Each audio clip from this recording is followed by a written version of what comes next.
Every morning before the city fully woke up, he stood at the same bus stop. The air was usually cold, sometimes damp, sometimes heavy with silence. People passed by him every day. They walked quickly. They looked down at their phones. They adjusted their bags. They checked the time. Most of them never looked up. He wasn't invisible. He was just unnoticed.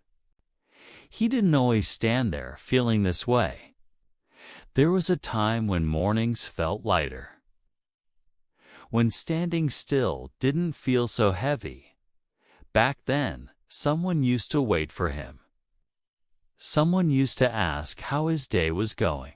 Someone cared whether he arrived home safely. That time felt far away now. These days, his phone stayed quiet. No messages, no missed calls.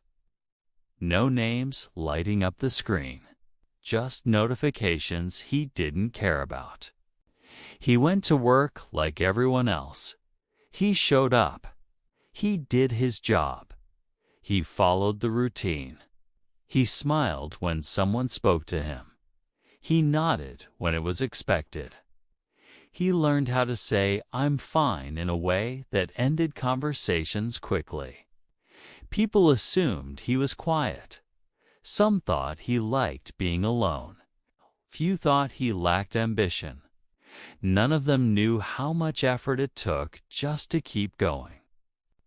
He wasn't tired in a physical way. Sleep didn't help. Rest didn't change anything. This kind of tired lived deeper.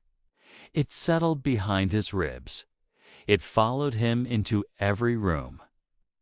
At night, when the city finally slowed down, his thoughts became louder.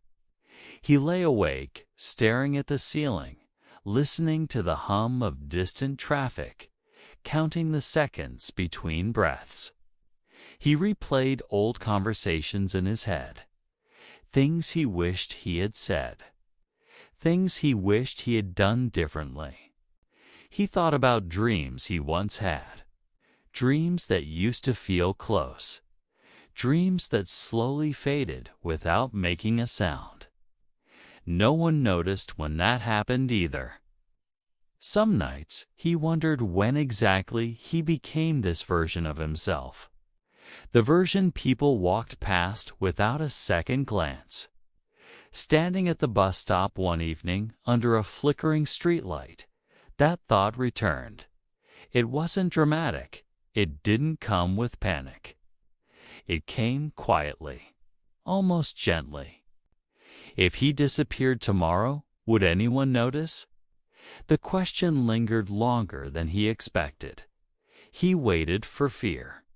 He waited for sadness. But what came instead was something else. Stillness. Nothing happened after that thought. No sign, no answer. No sudden clarity. The bus arrived, doors opened. People stepped inside. Life continued. He stayed behind for a moment, longer than usual.